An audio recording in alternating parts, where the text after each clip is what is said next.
자살두통이라는 별명이 붙은 것처럼 아무것도 할 수 없고 머리를 잡고 벽에다 부딪히는 자학적인 행동을 하는 환자들도 많이 계십니다. 안녕하세요. 통증 캐치한 닥터 통케어의 한경림입니다. 오늘은 군발두통에 대해서 말씀드리도록 하겠습니다. 두통은 크게 두 가지로 나눈다고 말씀을 드렸었죠. 그래서 원발성 두통 그리고 2차성 두통 이렇게 나누는데요. 2차성 두통이라고 하는 것은 우리가 MRI를 찍든지 혈액 검사를 하든지 했을 때 두통을 일으키는 원인을 찾아낼 수 있는 경우를 2차성 두통이라고 하고 좀 위험한 두통에 속하는 경우가 많습니다.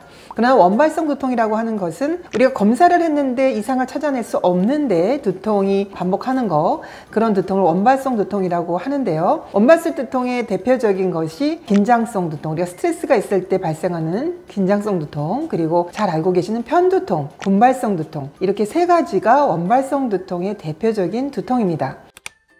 군발두통은 일명 자살두통이다 라는 별명이 붙어있는 두통인데요. 두통은 주로 눈 주변에서 옵니다. 그래서 이마라든지 옆머리 이런 쪽으로 두통이 오면서 두통의 강도는 굉장히 극심하고 눈이 붓거나 충혈되거나 혹은 눈물이 나거나 코가 막히는 증상 혹은 콧물이 나는 증상, 이런 자율신경계 증상을 동반하는 그런 특징을 가집니다. 그리고 한 번 통증이 발생하면 한 달에서 한 두 달 정도 통증이 있다가 없어지고, 또 1년에서 2년 혹은 수년 정도 통증이 무통기로 통증이 없다가 또다시 통증이 군발적으로 군집적으로 발생하고, 이런 특징을 가지게 돼서 두통의 이름도 군발두통이라고 붙어 있는 것입니다. 긴장성 두통이나 편두통 같은 경우는 여성에서의 발병률이 굉장히 높은데요. 반대로 군발두통은 남성에서 여성에 비해서 한 4배 정도 많이 발생하는 것으로 되어 있고, 전 인구의 한 0.1% 정도라고 보고되어 있습니다. 젊은 나이 20대에서 40대의 발병률이 높고요. 술을 먹었을 때 두통이 악화되는 그런 특징을 가지고 있고, 그 외에도 혈관 확장 물질 나이트로그라이세린 같은 성분이 들어있는 그런 약물을 복용했을 때도 군발두통 발작을 일으킬 가능성이 있습니다. 그리고 한 10% 정도에서는 가족력이 있는 것으로 알려져 있습니다.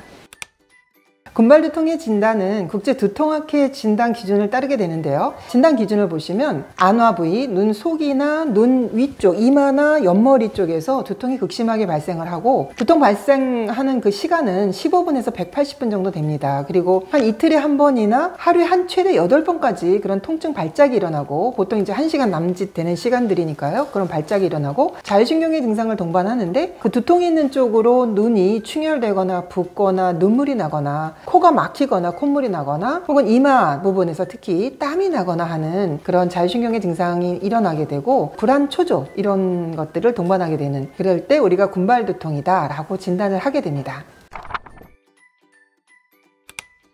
우리가 군발두통의 원인은 아직 정확히 밝혀지지는 않았는데요. 두통을 일으키는 3차 신경이 활성도가 증가하면서 3차 신경이 분포하는 그 뇌혈관 쪽에 혈관을 확장시키고 통증을 유발하는 물질을 만들어내는 것과, 그리고 이런 3차 신경의 활성도가 3차 신경 경추신경 복합체를 통해서 부교감 신경들을 활성화시켜서 눈물, 콧물, 충혈, 땀 이런 증상들을 일으킬 수 있다라고 되어 있고, 이런 군발두통은 특징적으로 주기적으로 나타나게 되는데, 일주기, 계절주기를 조절하는 시상 하부 부위에 어떤 이상이 있어서 9월, 10월 달에 가장 많이 발생하고 또 3, 4월에 발생하고, 이렇게 계절 주기별 발생률을 보이거나, 아니면 하루에도 주로 새벽녘에, 아침에 이런 식으로 주기적으로 통증을 유발하는 특징을 보이게 됩니다.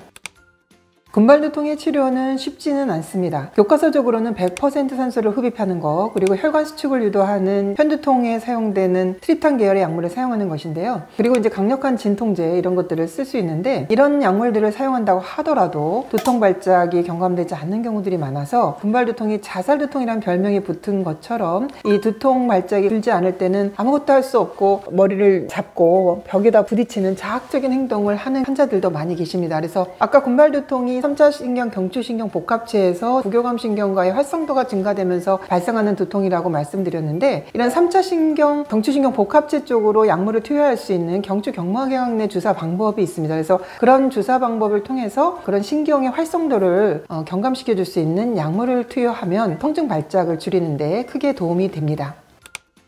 그리고 금발두통 환자분들께서 신경을 쓰셔야 될 것은 크게 두 가지인데요. 한 가지는 술입니다. 그래서 한두 잔의 맥주나 와인으로도 급성 두통 발작이 일어날 수 있기 때문에 술을 금하시는 것이 좋겠고요. 두 번째는 금발두통이 이런 일주기, 계절주기에 따라서 발생하는 특성상 살아가면서 바이오리듬을 맞추는 것이 굉장히 중요한데 그 중에서 수면 주기를 잘 유지하는 것이 중요하겠습니다. 그래서 낮잠 자는 것은 피하시고 밤에 숙면할 수 있도록 건강한 수면 습관을 가지도록 노력하는 것이 좋겠습니다. 그래서 우리 일부 금발두통 환자들 중에서는 멜라토닌 수치가 많이 감소되어 있는 것을 보고하기도 하는데요. 그래서 수면이 잘 안 되는 경우에 이런 멜라토닌을 자기 전에 좀 복용하는 것도 금발두통을 예방하는 한 방법이 되지 않을까라고 보고하시는 연구자들도 있습니다.